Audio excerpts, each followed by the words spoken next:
as you notice, the class is starting to pick up some speed because we started like some introduction why welding is cool and joining in general, and we're narrowing down into like from joining to welding to particular types of welding. And last week we started to talk about some particular types of welding. We talked about non-consumable electrode, arc processes with non-consumable electrode, like TIG or like plasma, right? And we then started to talk about welding processes that are arc welding processes that have a consumable electrode, like MIG. And again, when I say MIG, anybody remembers what I should write? GMAW, right? Like and it's kind of a funny thing, and of course we don't do this to confuse you, although it can be confusing. But I don't know how to say GMAW or GMO, or like it's just too long.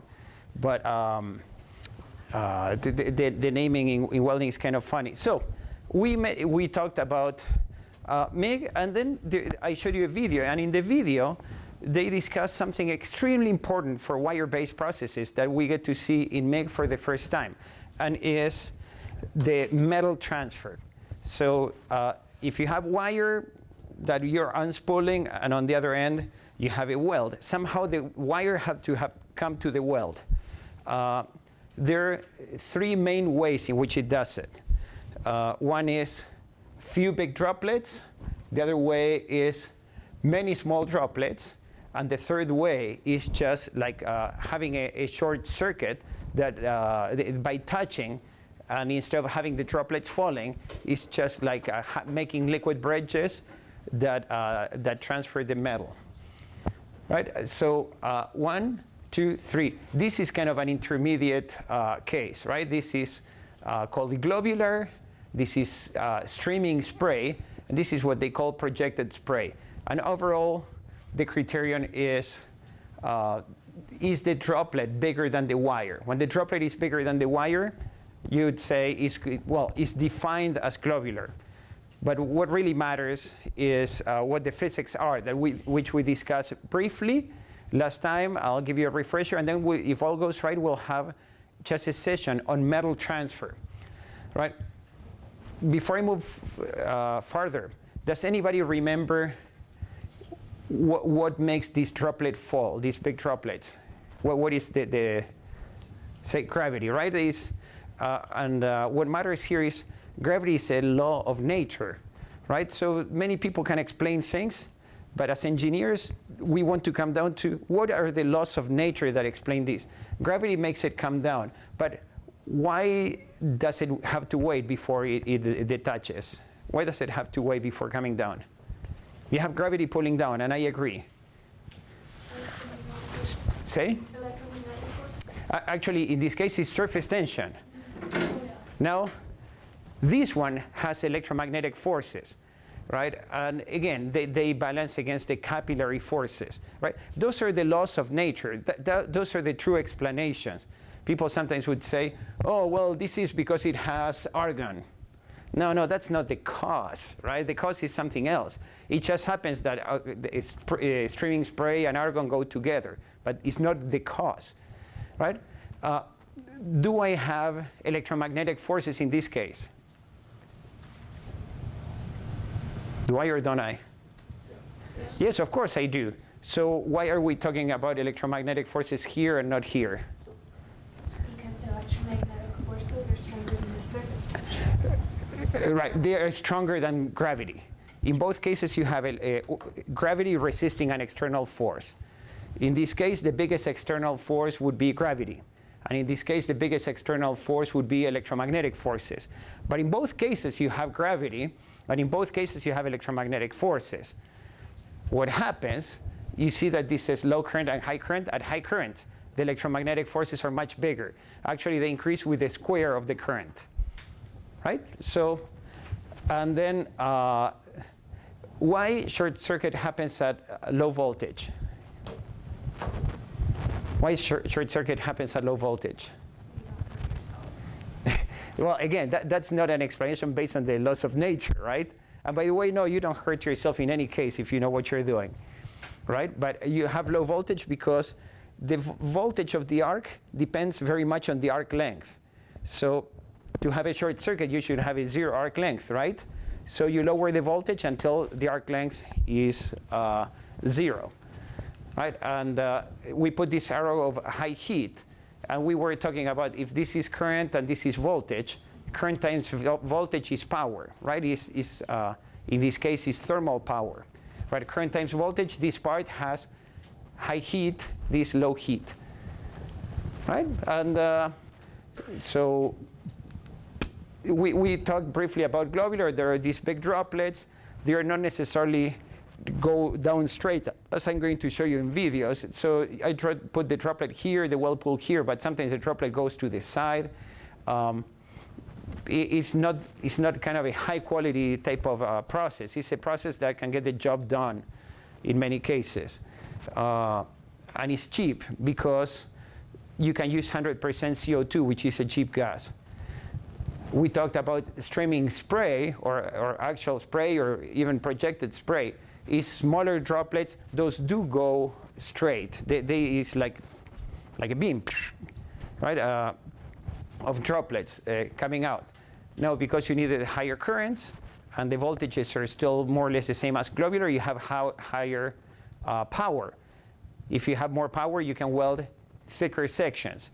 But also because the droplets come in at velocity, they tend to drill the plate, right? And you have this whoop, this kind of, as if you had put your finger there pushing it, right? This is the typical, what people would say, oh, that's argon penetration. No, no, no. It's not argon penetration. It's that argon enables you, for a reason nobody really understands, but enables you to have this spray transfer. The spray transfer gives you this penetration. It's not the argon, all right? So something I would like to, if I can, pass on to you is how to explain what's going on. Because people would say, why? Oh, because argon. Yeah, yeah, yeah. But this penetration is not because the argon. The argon gives you the droplets. And it's the droplets that give you this penetration. It's a chain of things. And then we did up to then last class. And here's the short circuit. So let me show you this graph. And again, it's a real pity that MATIs don't have something like electromagnetics. But you do have circuits, right? Did you have a class on circuits? I'm Meki. You're a Meki? You don't get any AC courses. That's actually a difficult course. Okay,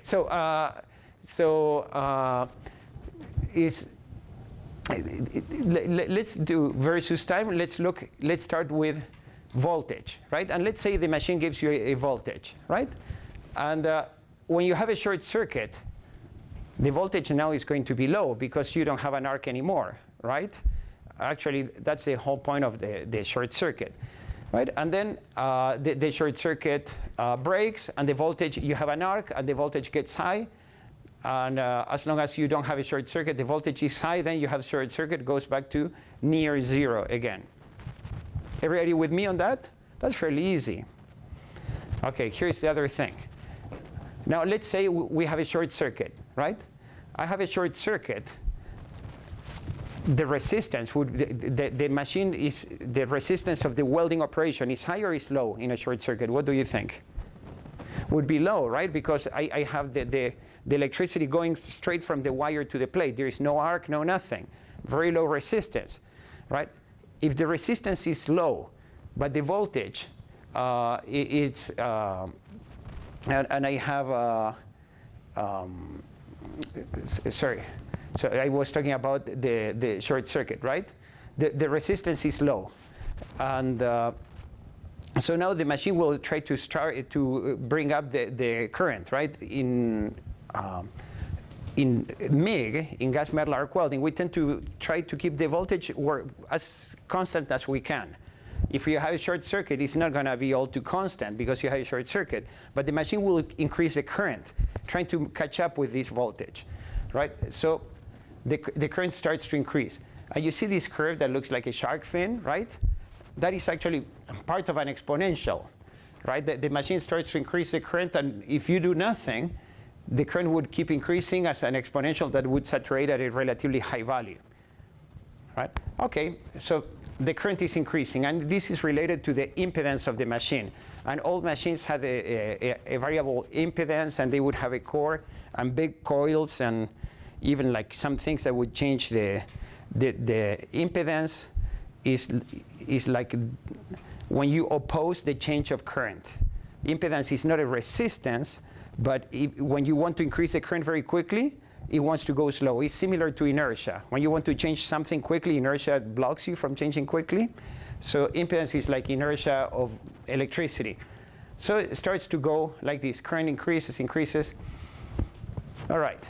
So if my current is increasing, what do you expect to happen at some point if the current is high enough? What would you expect to happen? Breakdown? Yeah, why? So if the current is high, and I go back to something that is a repeating theme in welding, electromagnetic forces are going to be high because they go with the square of the square of the current, right? So at some point, the electromagnetic forces are going to be so big that I'm going to have this pinch effect in the neck, and the molten metal bridge is going to choke, right?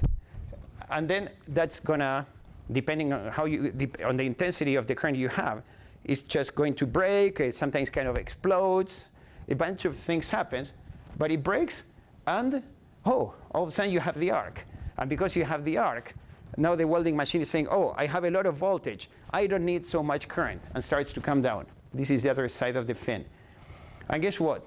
When you start to come down with the current, right, you start forming down this droplet, and then the droplet touches, and then you have a short circuit. And then the machine says, oh, I need to catch up by kicking up the current, right? So that's how you see this graph here. So if we go back to this graph here, short circuit would typically happen at low voltage and low current, right? And so that is high power or low power? Low power, of course. And would you like to use this for welding sheet or to welding thick things? Thin. Typically, this is low. So this is why when you would use short circuit. Now, you remember when I taught you the term spatter, right? Like all these droplets. When the electromagnetic forces are high enough that they break the bridge, right? Typically they do by shooting droplets all over the place, because at this point, we have like the current is high enough to cause that instability, right? And that ends up in spatter. So now I taught you the three metal transfer modes that are called in constant voltage, right? In constant voltage. Although the voltage here doesn't seem all too constant, right? The setting in the machine is as if the voltage was constant. And these are the way the machine is trying to react to what happens. All right. Look at this. This looks more complex, but I'll explain it to you, and it will make a whole lot of sense to you. So you have short circuit, right? And you're going to have these problems of spatter, which I'm going to show you in the videos, right? How could you go about it? Well, modern machines have a computer inside. It's crazy. Modern machines, in reality, are computers which happen to give you current. So this is the way it goes. If you see these drawings here, you understand what's going on. Here you're melting the wire. Here the wire had the droplet, but the droplet made a short circuit just as before. Here, once you did the short circuit, you have this bridge that is related to electromagnetic forces, this thing called the pinch force, right? It is proportional to the square of the current. And by the way, it's inversely proportional to this diameter. So the thinner this is, the stronger this force is. Here you broke the bridge. Here you turn the arc again. And here you're melting the wire, and you go back from G to A. All right, this thing looks the same as before, but look what the machine is doing now. Here we have the current, And although you would say, oh, the process is running in constant voltage, now the machine's running in a controlled current, but it's not constant current. The machine has a system that detects, and this is a subject of many patents, right? And every company has a patent with a slight twist, but all do the same. You have a background current, and all of a sudden you detect the short circuit, right? And the short circuit is a point. And if you remember, I mentioned the force, the pinch force that tries to squeeze the molten metal is inversely proportional to the diameter of the metallic conductor, and is directly proportional to the square of the current. That means at this point, I would have a crazy high pinch force, and that would typically result in lots of spatter. But what do?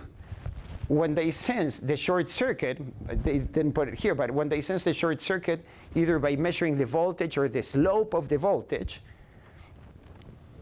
then they bring the current down. Isn't that smart? So just at the moment in which you would have spatter, they say, I cut the current.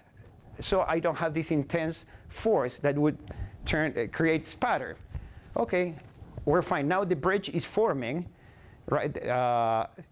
I cut the current, and then I increase it, but only very gradually, because now the bridge is forming by hydrodynamic causes, is by the capillary effect, is forming somewhat naturally with a little bit of help from the electromagnetics, but not crazy, just a little bit of help from electromagnetics. Now, when the bridge is about to break, we have very narrow bridge here too, right? And if it is very narrow, the electromagnetic forces would be very high, right? Because it's inversely proportional to the square of the diameter. I'll show you these formulas later on, but right now just be aware that the thinner you are, the stronger the pinch is. So what do? Oh, this is very thin. Let's cut the current off again, right? Let's cut the current off so it doesn't spatter. And then the bridge breaks. And then you go crazy, full gas with your arc, but you don't have instability problems anymore. So you remake the droplet, and because the current is relatively high, you burn back the wire such you don't have an unintentional short circuit. Here you have the weld pool. This would be molten metal, right? And this is oscillating. So by having a high current here, you do two things. One, you start burning the wire back to create a standoff, but also, and always goes back to this plasma jet, right, at high currents is an intense plasma jet that is pushing the weld pool away. So at the same time you're burning the droplet back, your jet is pushing in the way, is pushing the weld pool away, right, with the pressure of the plasma, so it doesn't come and create an unintended short circuit, right? This is quite amazing. Now, this happens at about a few hundred times per second. The welder doesn't see any of these. The welder just thinks the machine is awesome, right? But the machine is thinking all these things. Look, the duration of some periods, period F here, this 3 is 1 to 2 milliseconds. That's amazing, right? So when you see welding, and you see this guy that might not be so educated and is welding.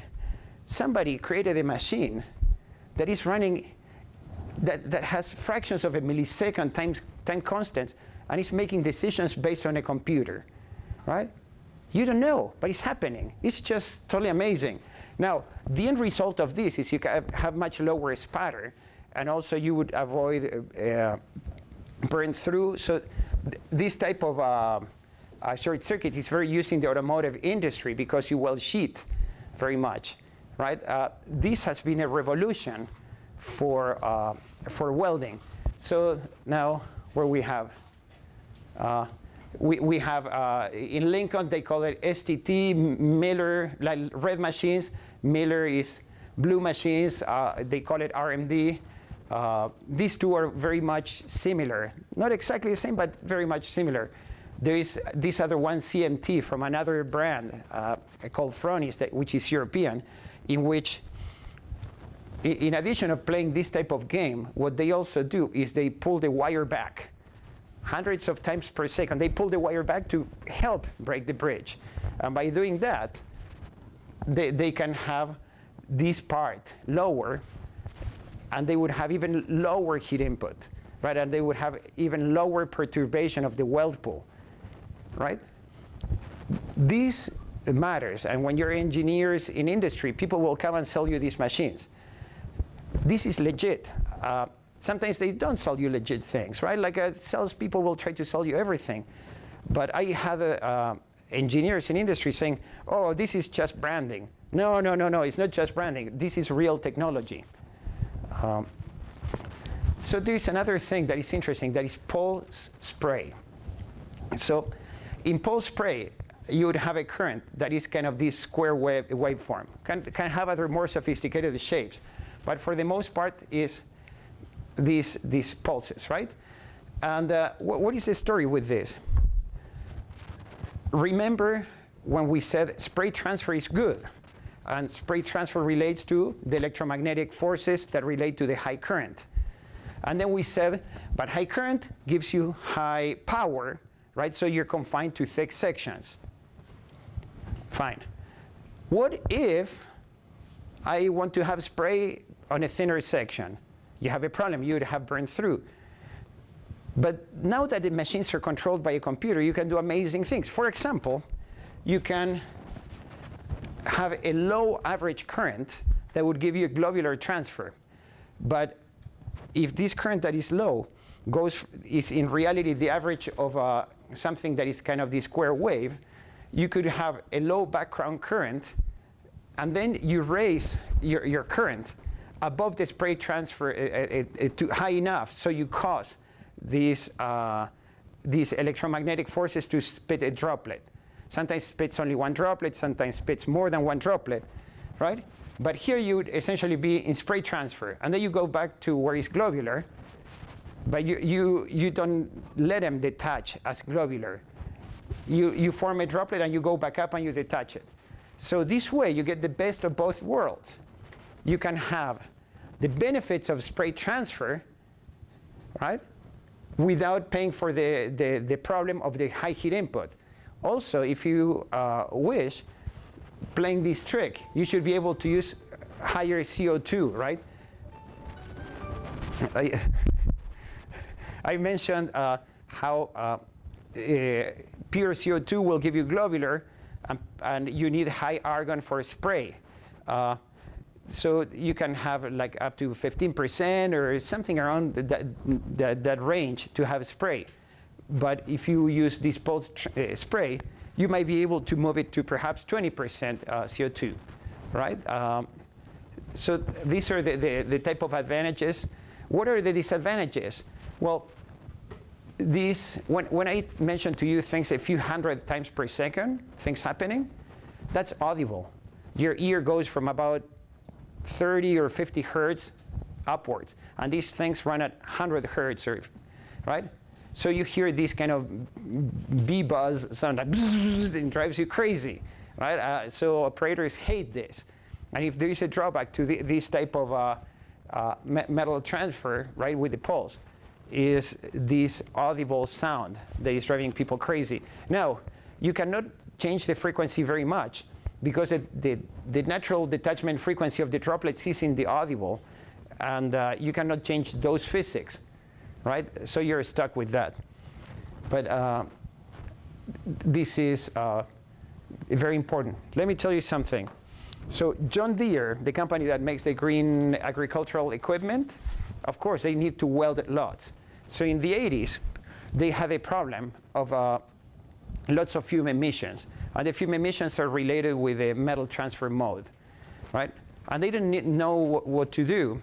And one of the problems is that if you still want to weld in a given way, and there is a problem for your operator, you can solve it by putting your operator in something that pretty much looks like a spacesuit. You can, but you don't want, right? And your operator don't want, nobody's happy. And in conversations with my advisor, right, that's before I was his student, he suggested this pulse spray. And because this pulse spray can bring your metal transfer from here to here, this is the minimum amount of fume emissions, right? For many reasons I'll tell you later, but the droplet here is colder. By using weld spray, they moved from here to here. And all of a sudden they could use the same processes they had, and with the welders were healthy, and they didn't need to wear spacesuits. So that was a pretty big deal, right? And there was an article in the Welding Journal about all that. It's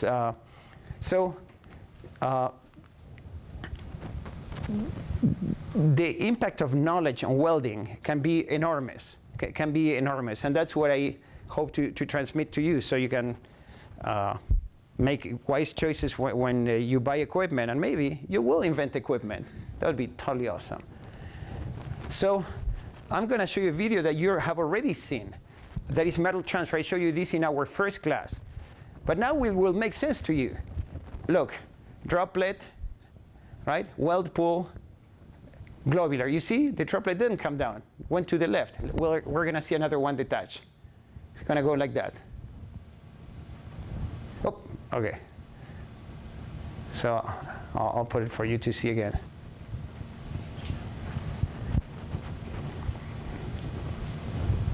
All right. You'll see when it detaches. You see, this is the wire is about this diameter. This is the droplet bigger than the wire.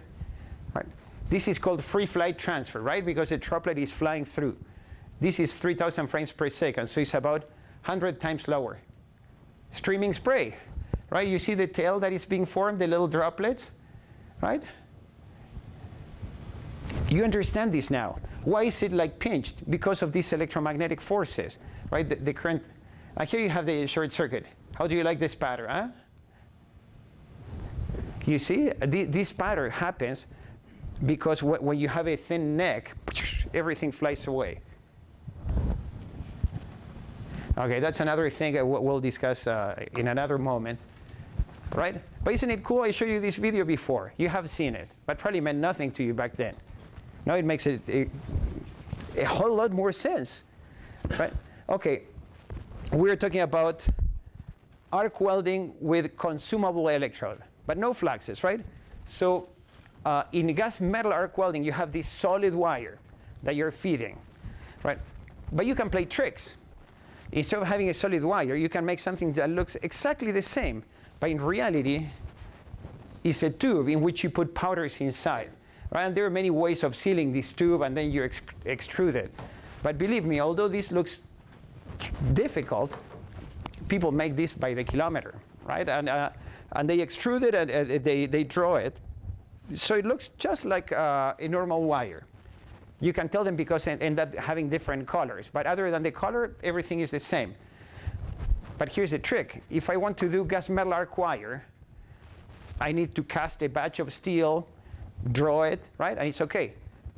If you guys have any experience, you know you cannot cast any less than huge amounts of steel. Imagine you want to have a particular alloy for which you don't have such an enormous need, or would be too expensive to cast that alloy because the alloying elements might react with your refractory or things like those. Here's the solution. You have a plain steel sheath, right? And you fill it up with the powders, with alloy powders. You can put anything you want because it's powders. When it melts, everything mixes up. You got a very sophisticated alloy at very low price. This is amazing, right? So this is commonly done. And there are many ways of making this type of wires, right? For the most part, it behaves just like gas metal arc welding, just like a solid wire, for the most part, right? There are some tricks because you have a seam, right? So the seam brings some amount of asymmetry to the wire, so the cast and the helix might be affected by this seam, right? But again, all those things have been taken care of by the manufacturers. You would typically run an electrode positive polarity, just like solid wire, right? And there's one more thing, which we will discuss in much more detail later. Remember when we talked about the electrode extension? Anybody remembers what that would be? The electrode extension? So I'm going to make a simple drawing here to make sure we're all on the same page.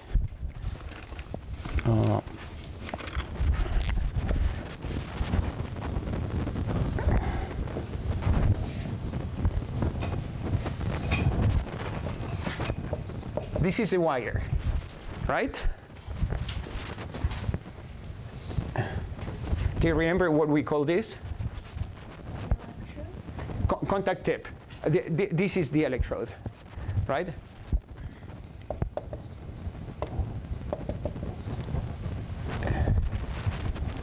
Okay. What is this that I marked here? That's the arc, right? Give me a ballpark for the temperature here. Say? 3. So about 20,000 Kelvin or 10,000 Kelvin for MIG, right? Hot. Hotter than the surface of the sun. All right. What do we call this distance? Had this funny name.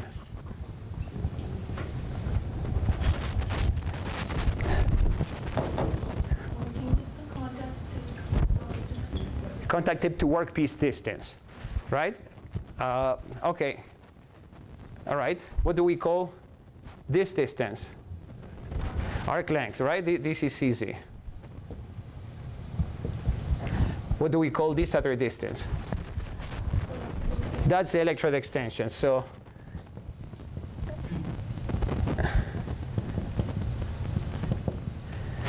all right. So we have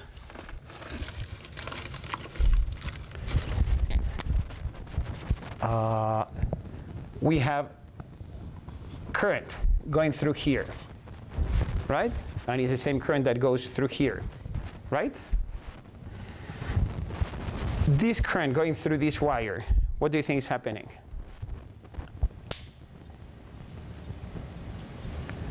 What would be the effect of the current through this wire? Resistance, right? It would generate heat by Joule heating, right? So here we have Joule heating. So there are many things that melt this droplet, and we're going to discuss those in detail later. But one of those many things is this Joule heating that happened here. Question to you.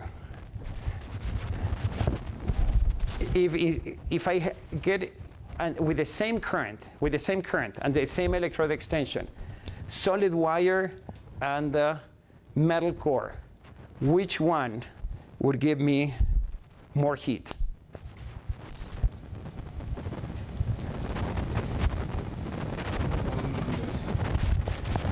You said the one on the left. Why? I agree. Why? The area that the wire has, like the current has to pass through a smaller area compared to the...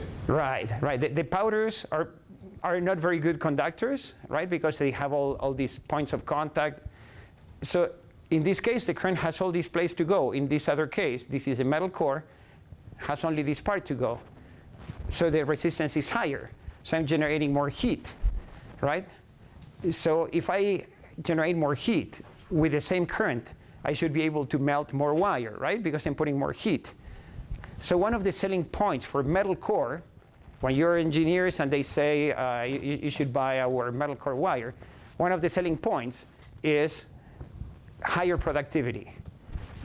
And this is the reason, the Joule heating that you generate in the electrode extension, right? Isn't this interesting? Because if you ask the salesman why, their explanation is clear. It's because it's metal core. But that means nothing, right? We have to go down to what are the laws of nature for which things happen. I know you know it.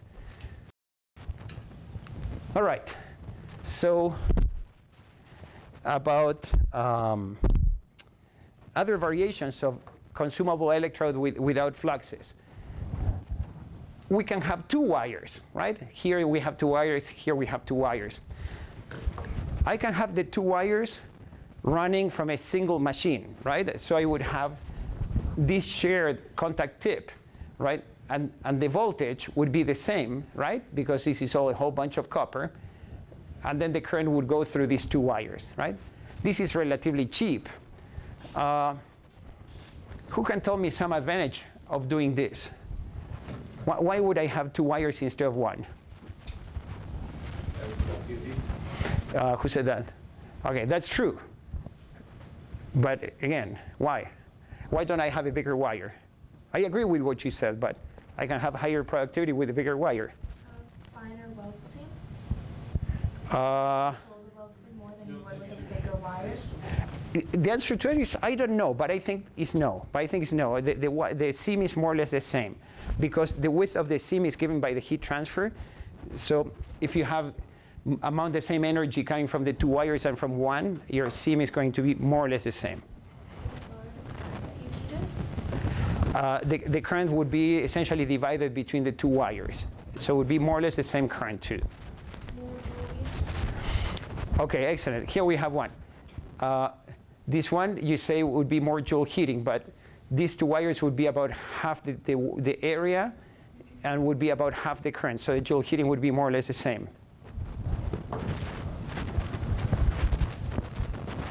Well, again, this is the recursive teaming welding, electromagnetic forces. And this is what happens.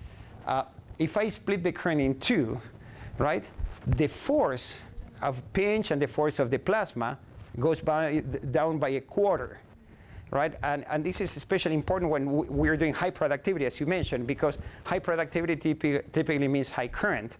And high current means that the plasma arc is pushing the molten metal away. You can blow it away, right? So you can have all kind of problems, right? That was part of my PhD thesis, right? Understanding that. But then, if you split the current between the two wires, you'd have a quarter of the force on each wire. And only you have a quarter of the force. You have the force separated in two parts. So the force that blows your weld pool, your molten metal away, is much lower.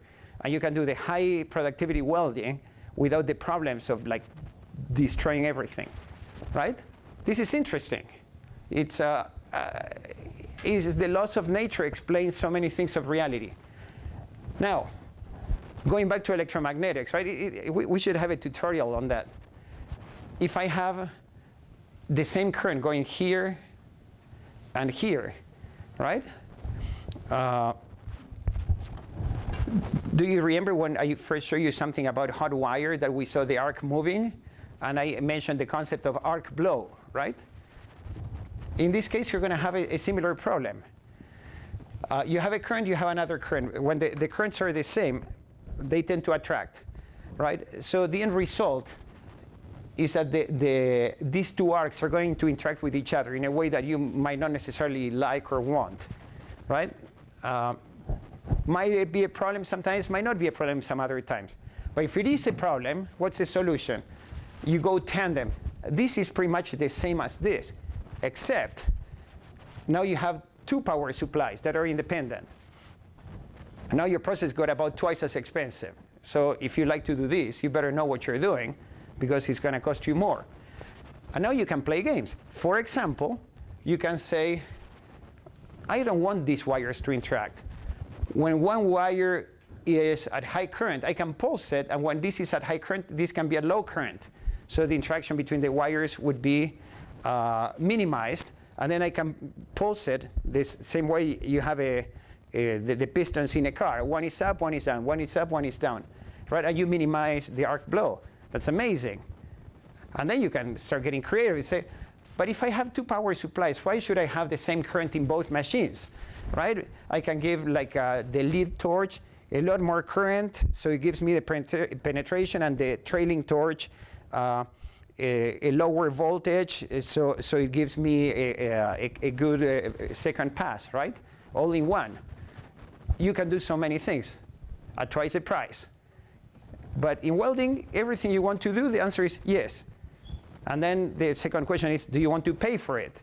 And typically the answer is no, and you always end up doing things like in the 1950s. But you can do amazing things when you know. And sometimes you should do this. The beauty of this is now you guys know. All right. There is another type of consumable electrode process, right, that doesn't use fluxes, that is called electro-gas welding. Electro-gas welding.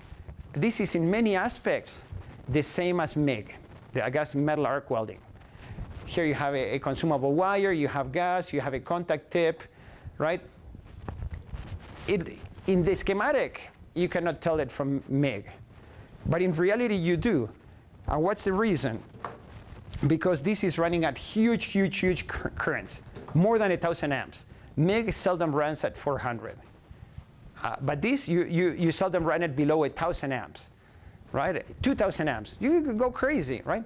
Now, when you have so many amps, you're melting lots of metal, right?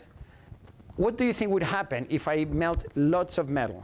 You have a weld in your mind. Right now it's imaginary because you haven't seen any of those in the lab. But what would happen if I make a weld that is this size? What do you think would happen if I start like depositing this amount of metal? That for sure. That for sure. And you'll know how to calculate it, by the way. But before you have a problem with the heat-affected zone, you're going to have other problem. Yeah, you are married too, right? Yeah. So before you have the coarse grains, in addition, right, it's going to be a huge heat-affected zone with horrible grains, the worst you can have. But I mean, if I put the molten metal with the bucket, it's just going to flow everywhere. It's not going to be a weld. It's going to be a pretty poor cast, right? That's the difference. So in MIG, the weld is small enough, and I'm going to teach you how small, such that the weld stays in place by itself by the surface tension. But in this case, you put so much metal that surface tension cannot hold it. So the way you do it is when you have things like tanks, the storage tanks, or ships, you have these plates that are about 10 centimeters, 4 inches in thickness. And you put them as an open square butt, right? Remember the butt joints, square, right? And then you put like 2 copper, like shoes, they call them. 2 copper shoes on the side. So if you look at it from above, you would see a square, right? And then you start melting the wire. And the wire melts the sides of your steel and creates the weld. The shoes are water cooled, so you don't melt the copper. And you have a special, the weld pool in this case is more of a swimming pool, right? It's huge. And you start going up. So instead of welding in the flat position or welding in the vertical up position, right? This is vertical up, but it's all constrained. So this is your kind of swimming pool of molten metal. You keep moving up. So you keep moving up. So you have your ship, your 2 plates, and you go down there and you start filling up, right? Huge cross sections. But everything else is the same as MIG. Now, when you see it, you would never confuse this by MIG. The protection of the melt is typically CO2. You don't care about metal transfer now, right? You just are dumping as much as you can. The feeding is automatic, just the same as it is in MIG with solid or metal core. Polarity typically electrode positive, right? This is the way you weld ships in Japan, for example, right? Using this. Very big process. There is only one other process that I'll discuss either today or tomorrow that can be bigger. Now, you don't have a welder anymore. You have an operator, right? Because a welder is the difference between a welder and an operator is the same difference between a guitar player and a DJ, right?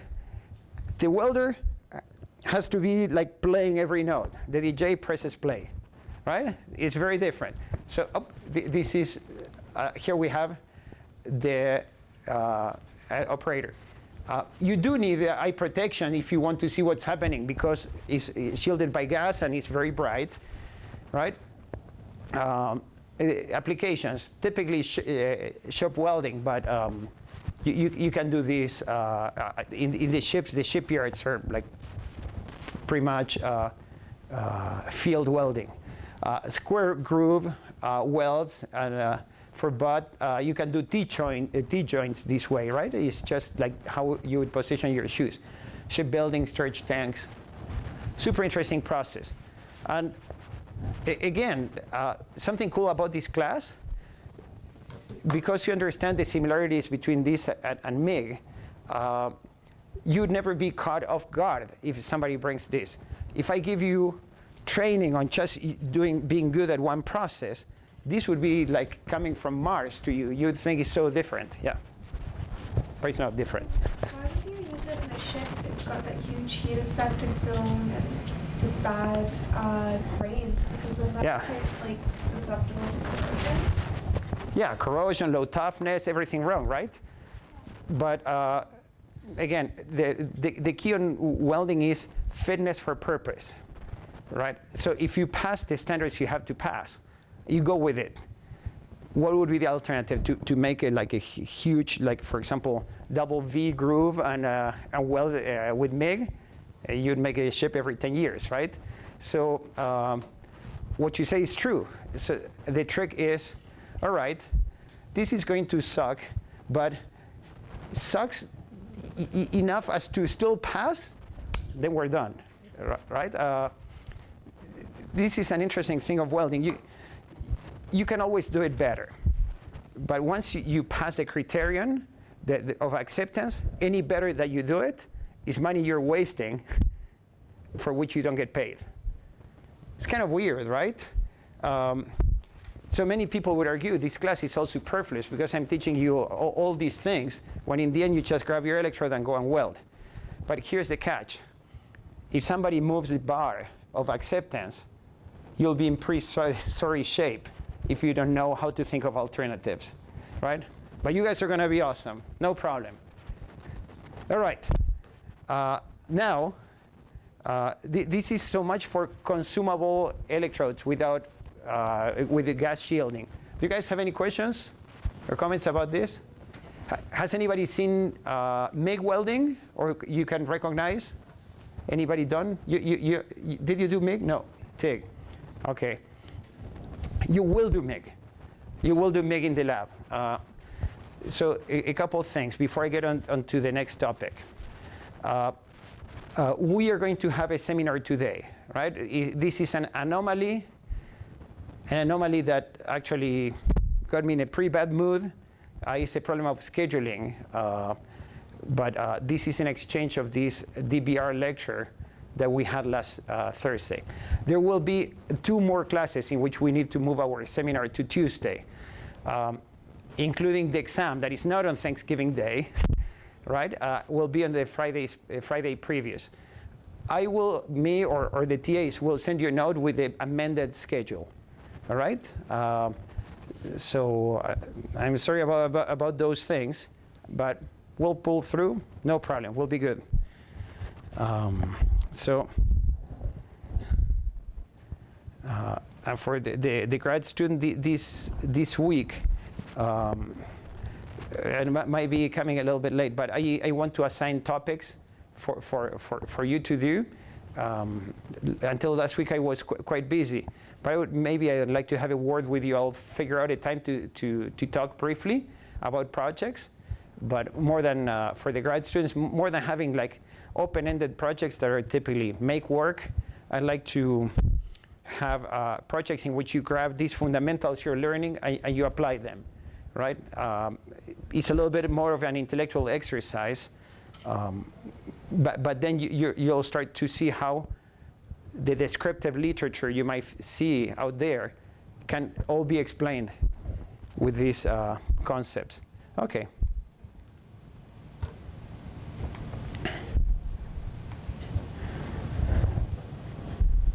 All right. So far we said, the question wasn't here. Anybody remembers what autogenous weld is?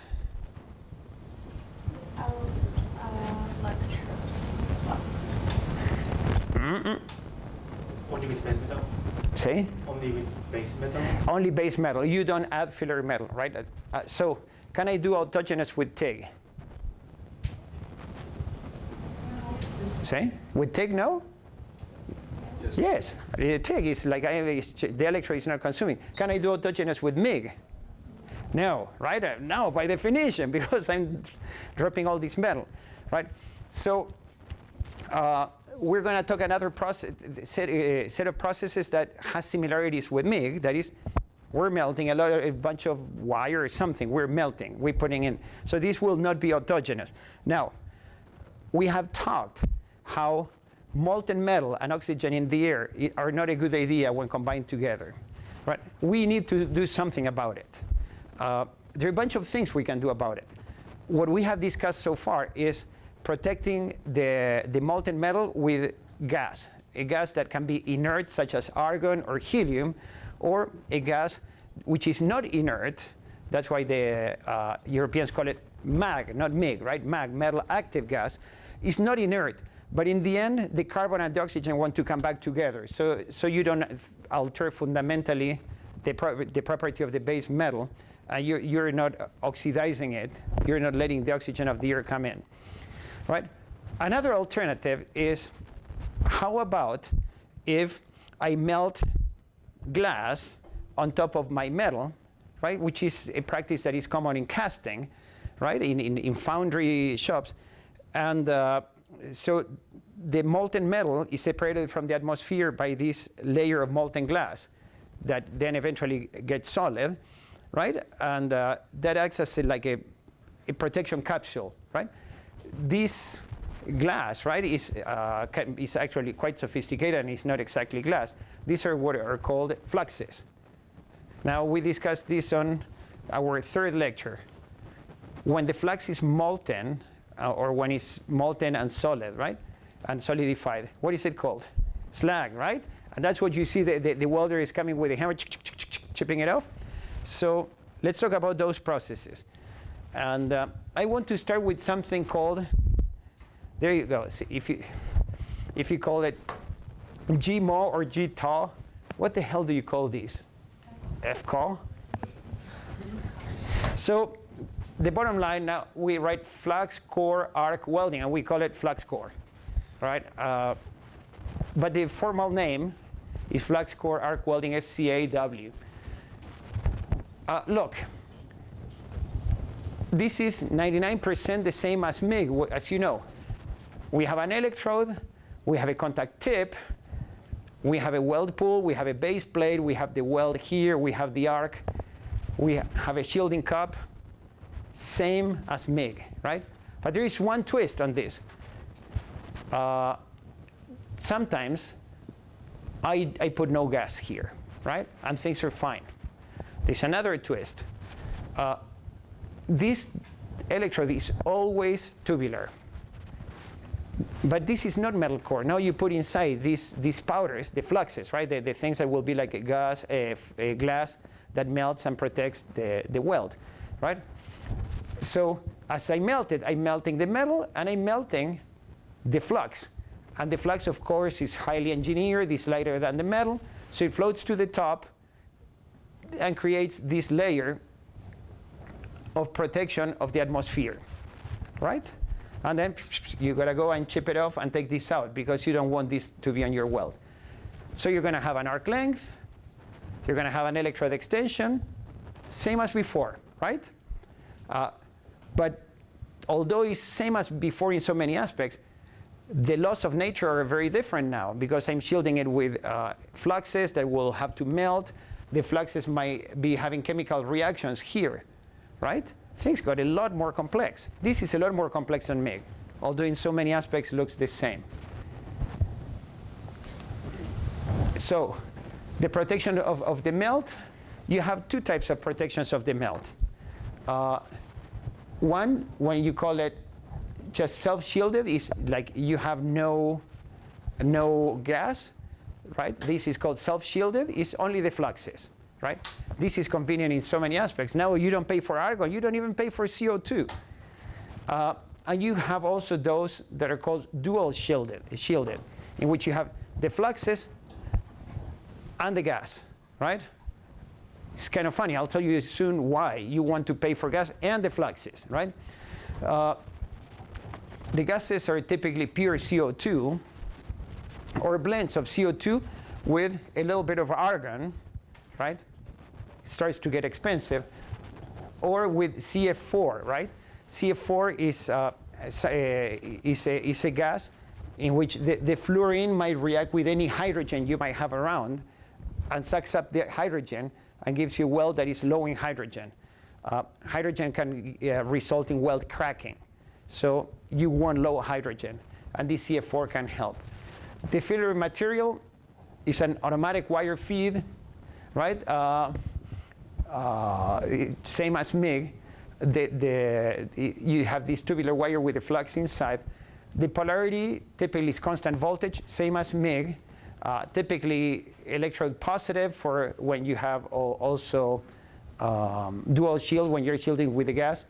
Often electrode negative when it's self-shielded, right? The value of current is very similar to the values of current in MIG. Like 100 to 300 amps, give or take, right? Or 150 to 300. You seldom use waveforms for flux core. I think one of the reasons is because we still don't fully understand what's going on, right? But our machines can do pretty much everything if we wanted. Similar to me, good for field welding. Who can tell me why? Absolutely, absolutely, right? This is what you would use in civil construction, many things in the field. Now, I told you two systems, right? The self-shielded and the dual-shielded. Which one would you choose for field welding? Self-shielded, right? Now, why the hell would I have dual shielding in which I pay for fluxes and I pay for gas, and in addition I have to chip off the slag? Why? Say? To remove hydrogen? If you want a low hydrogen, right, you remove you typically would use just MIG. That's much better than flux core. And the reason is the fluxes, which are these ceramic powders, can absorb moisture. And the moisture will dissociate and give you this hydrogen, right? So typically flux core has is among the higher hydrogen processes than MIG or TIG, right? So let me tell you, for a change, this is not about electromagnetic forces. Remember when I mentioned, why don't I have a huge weld bead, right? And it's because it's going to run like water. One thing is a droplet of water, the other is a bucket of water, right? There is a limit to it. We will talk exactly what causes that limit and how to calculate it. Now, but you can push the limit. For example, one of the functions of the fluxes, because you're this like molten glass, you can make this molten glass help support your metallic weld pool, right? So in some cases, like for example, welding vertical up, right? If you use dual shielded, you're going to have something that is much like MIG, but because you have the fluxes, it can help you keep the molten bead in place as you weld up, right? So again, this is pretty neat because the fluxes not only protect from the atmosphere, they can have some chemical reactions that are convenient. Now you have this mechanical action of holding the weld bead in place. It's so many things to discuss, right? That's what is for out of position. In welding lingo, out of position means everything that is not flat. Position 2, 3, 4, 5, 6 is out of position, right? 1 is position, I guess, right?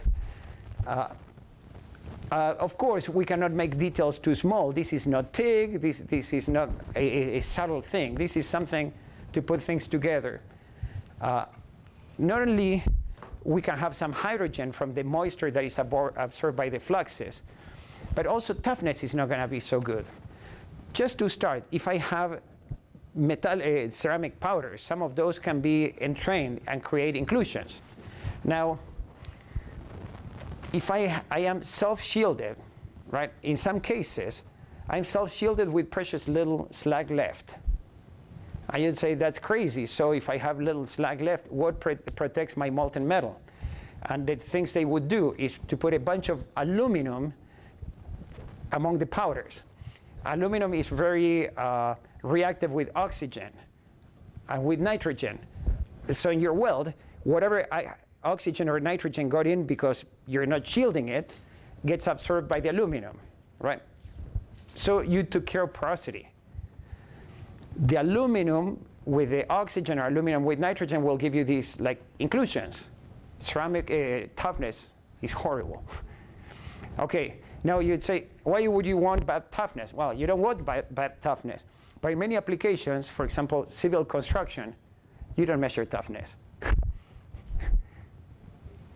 I don't know. I hope you still feel safe in your buildings, but toughness matters. Yeah. For the dual shielding method, what did you say was the advantage or the main application for it? Is that just for out of position? Out of position is one of the main advantages because you can do things you could do with neither of the other processes, right? Sometimes if you have dual shielding, you might have better material properties in the end. For example, you have less probability of inclusions and all those things at the cost of money, right? So we talked field welding, civil construction, pipelines. This is very used, flux core. So you guys have a sense. Despite all these advanced things I'm telling you here, in our province, we're still welding like it's 1950. Stick electrode, I haven't explained this yet, but it's 1950. It's a huge battle to move to flux core. That is the next thing more similar. So I'll be teaching you laser welding, electron beam welding. I'll teach you so much. But please be aware that the bar is pretty low. We weld like in the 50s. If we can weld like in the 70s, that's net gain, huh? And so this would be the next step for our province. What I hope is that we'll leapfrog and eventually get into a 21st century with much more advanced things that make us productive and economically viable, right? That's a battle. Flux core, this is the way you make it. This is the same thing you have seen before, right? Like the different types of seals. Something important that is different than metal core.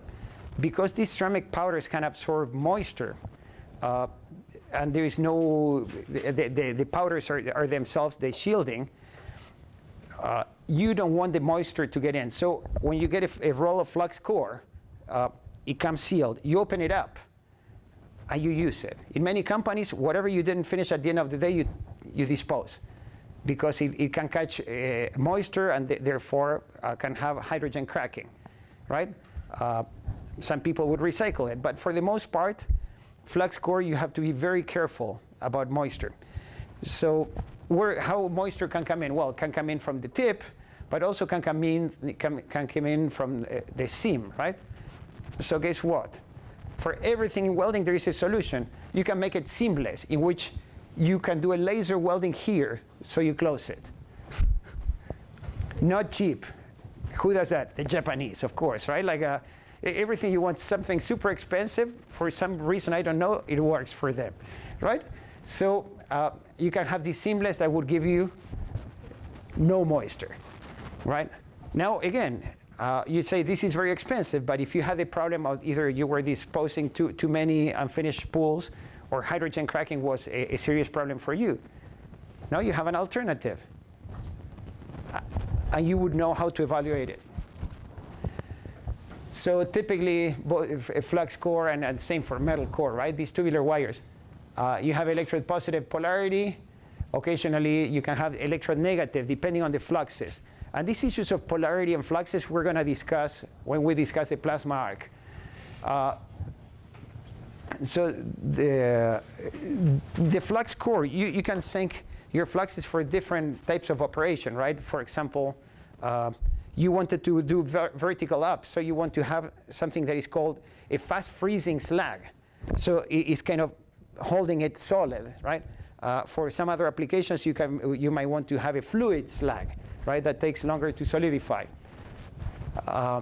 Flux core, like metal core, would give you this relatively high productivity for the cross section. But here's a catch.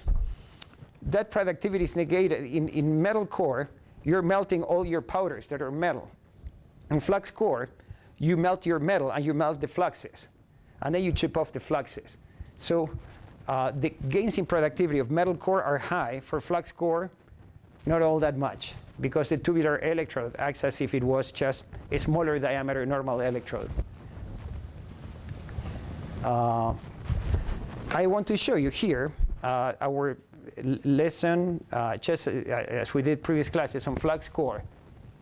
Flux core arc welding uses a filler metal made up of a tubular electrode with a flux core and with or without additional gas shielding to join carbon steels, low alloy steels, stainless steels, and cast iron. The core may contain minerals, ferroalloys, and ingredients that provide shielding gases, deoxidizers, and slag-forming materials. These ingredients promote arc stability, enhance weld metal properties, and improve weld bead contour. All right. So something I didn't mention to you is, like, yeah, in addition of the ceramic powders, you can put a little bit of metal. Not a whole lot, because you don't have room for that, right? But you can start tweaking your alloy with subtleties. So these tubular electrodes matter. Flux core, something important that we're starting to use more and more in our province.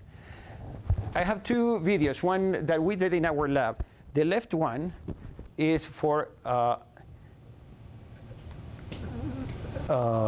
this should work. Oh. I don't know what's going on. Okay, this is a dual shielded. You're gonna see, you see less spatter in this than in this other one. It's too bad. I was pretty sure it worked.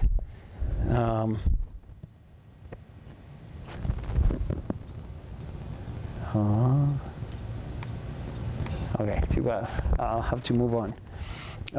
So in the self-shielded, what you would have seen in that video is that you have more spatter, and you also have more fumes, right?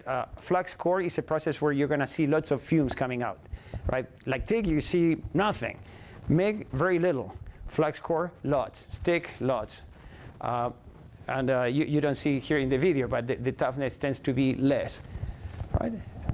And here you see how the slag, you see the two different colors, darker and lighter. The lighter is the metal, and this other darker color is the flux melting. You see all this other little spatter too coming in. So this is a lot messier than MIG, right? When you saw MIG, you saw the droplets coming in. Here you have all these sparks flying out.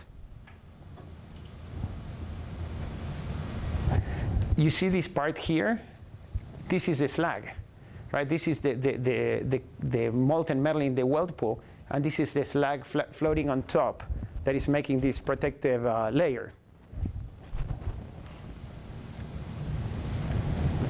There you go. All right.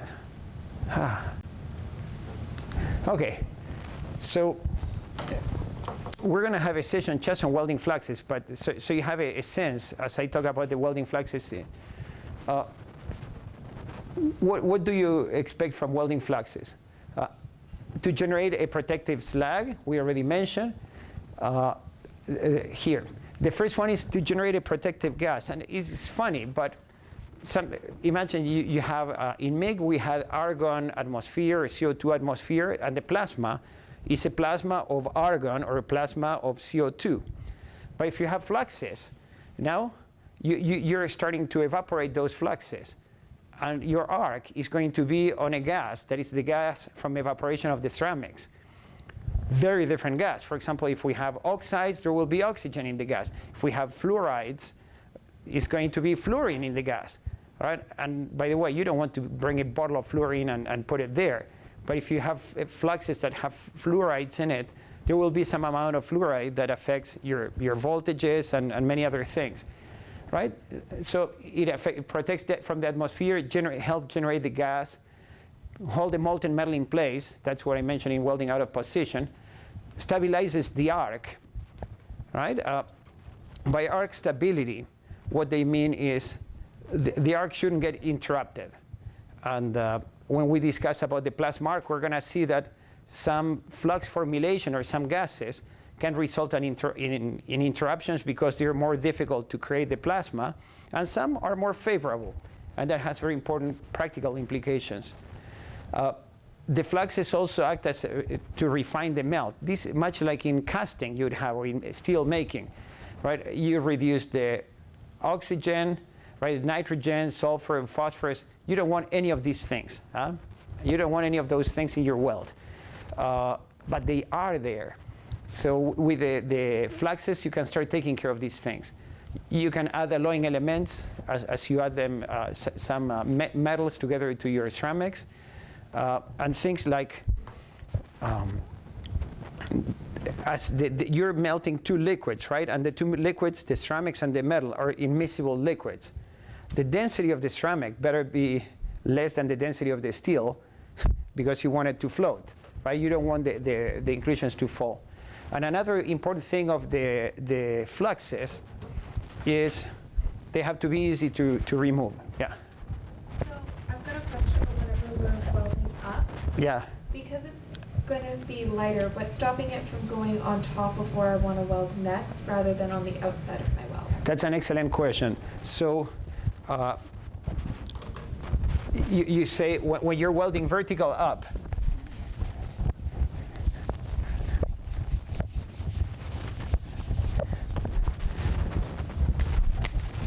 when you're welding vertical up, right? Something like this. And this is your weld, right? And with flux core, you would have the slag, right? And here you would have the arc. What prevents it from coming here because it's floating, right? It floats here. But once it floats here, it falls back down there because it's immiscible. Right? So it rolls back down like mercury balls, right? Still, when you're welding vertical up, if you choose the slag poorly, or if you do overhead, imagine you weld overhead, you can end up with bad problems, right? So these issues of the buoyancy of the slag matter a lot. But in the case of vertical up, you're fine because actually this is not such a good, well, no, it is kind of an okay drawing. This ball of metal wants to fall that way, right?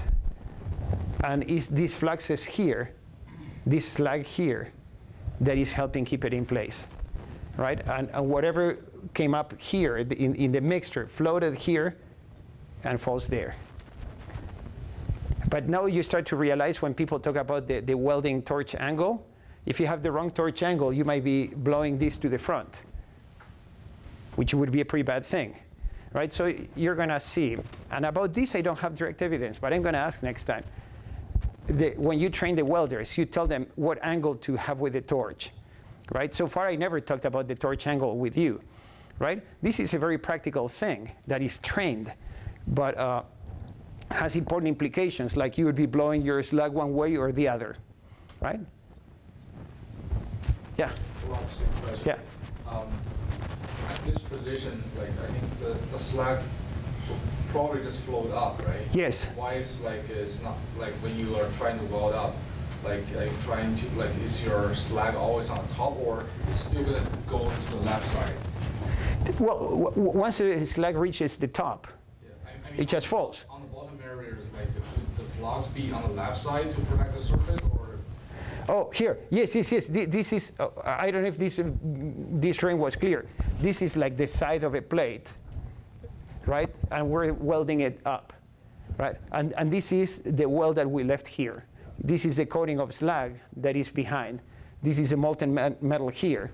Yeah, I'm thinking because I'm thinking the slags will be always on the top. It's not going to go to the left, is it? Okay, but this is a molten metal that is like a ball, right?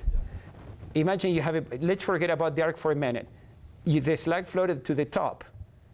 Doesn't have a reason to stay here, false. Because it's lighter than the metal, but heavier than the gas. Except if you put the torch here, creating a wind to the front. That's why I was talking about electrode angle. Yeah. All these things are the way you train the welders, but you never explain them why. Right? And I don't know enough welding as to tell you, well, I myself have done it. But when you guys do for hands-on welding, maybe you can try it yourself. Bring it up. You will try flux core welding. So maybe you can try like a vertical up yourself. And then you'll know more than me. Then you teach me. Yeah. Yeah. So you said that you can also do overhead, and that it's used like to join things. So like, what if you're trying to join going up and then going overhead, like in a corner? Okay, so you say you're welding up and then you want to overhead. Like I want to weld this corner and then keep going there. Okay, two different planets.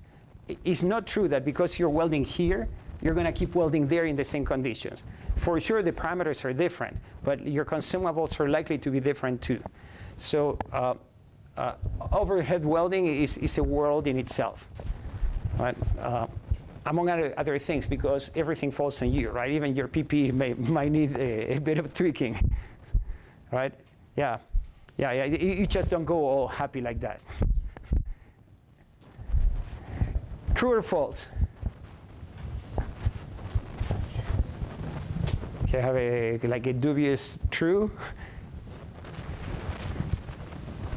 Yes. Yes, of course. And that's the trick of flux core, right? It runs.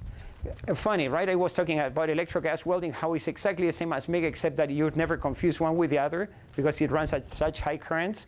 You'll find it in a shipyard, for example. But flux core, that is very different from MIG in the physics. In the practice, it's pretty much the same. You just put a wire and you burn the wire at more or less the same current, 150 to 300 amps, right? Good. So when you do flux core, and one of the reasons you're going to be doing flux core in the lab is because it's trivial. We're just going to change the spool of wire. Say, try it. And you're going to see it's very different, although everything is more or less the same. Submerged arc welding.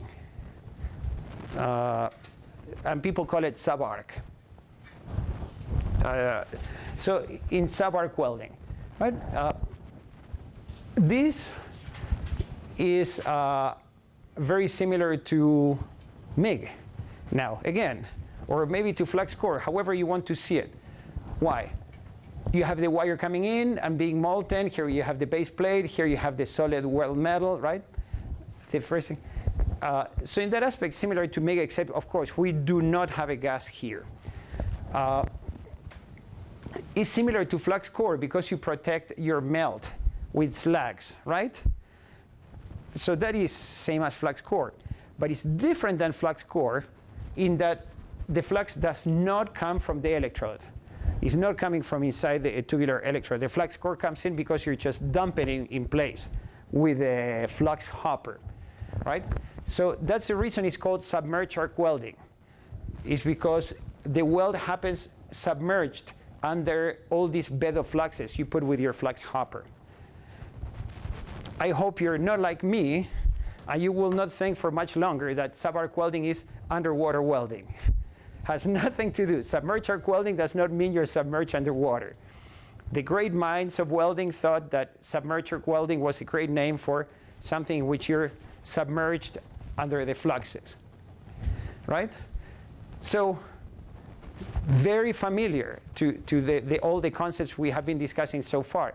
The physics falls somewhere in between MIG and flux core, right? So the protection of the melt, well, it's a flux. Some terms start to pop up, and when we discuss fluxes, we're going to get deeper into this. But there are some metrics that are, some are scientific and some are pseudoscientific. One of the pseudoscientific metrics is something called basicity, right? Like pH, right? Well, in the steel industry, people talk about basicity of the refractories and how that means how they interact with the steel and the impurities. So people extrapolated some of these slag refractory interactions from steel making to welding, and they call it basicity. And there's some loose correlations between basicity and oxygen. But this is kind of practical, but not always true. And actually, it's not based on science. The science will tell you much deeper things. But essentially, a high basicity gives you low oxygen. And they will sell you the fluxes as, oh, this is a basic flux. So you should know, when they sell you the basic flux, it's because they mean you'll end up with low oxygen. Low oxygen means low oxygen in the inclusions, right? And low inclusions means high toughness. You can add alloying elements here, because in addition to all these the flux powders, you can put metal powders, right? The filler material, again, this is not an autogenous process by a long shot, not, right? We have this automatic feed of wire that can be solid or can be metal core. Actually, if you want, it can be flux core. If you want to, I don't know. I'm sure somebody will have a great idea about that. So the polarity, typically is electrode positive. Modern machines give you what is called variable polarity, AC, right? So the electrode can be always positive or always negative, or sometimes positive and sometimes negative. Typically, you use only a square waveform. And the reason for that is because you don't see the metal transfer, because it's submerged under the fluxes. You have no idea of knowing what you should do to make a better metal transfer. But that's where we have made a little bit of a contribution. So typically, you run it at constant voltage when you have low and medium currents. What else? What other process you run at constant voltage? That I taught you. Give me one. Constant voltage. MIG. MIG. I heard the T somewhere, but no. MIG is constant voltage, and the reason is because you keep always the same arc length, or more or less the same. But the funny thing is that you do that for low and medium currents. Sometimes when the weld pool moves and changes the arc length much, it would change the voltage quite a bit. So the machine will try to react, changing the current. And in subarc welding, those changes are so big that you can end up with some sort of a resonance system that gives you a bad-looking weld. So you would run it in constant current. Now, what do you run in constant current? TIG, you're running constant current. But in this case, you have a wire feed, right? And constant current means that is also constant voltage. So it's constant current and constant voltage. That is an impossibility, right? If you have a fixed impedance or a fixed resistance. But by changing the wire feed speed, the machine changes the wire feed speed to adjust to both the current and the voltage. That's not like MIG, right? And it's not like TIG. It's very specific to subarc welding. So I propose to stop here. I will need to leave, but you guys are going to go to our lab, right? And I think we have enough lab members here that can walk you there. And you're going to have a safety, a lab tour and a safety introduction, right? Excellent. Thank you very much.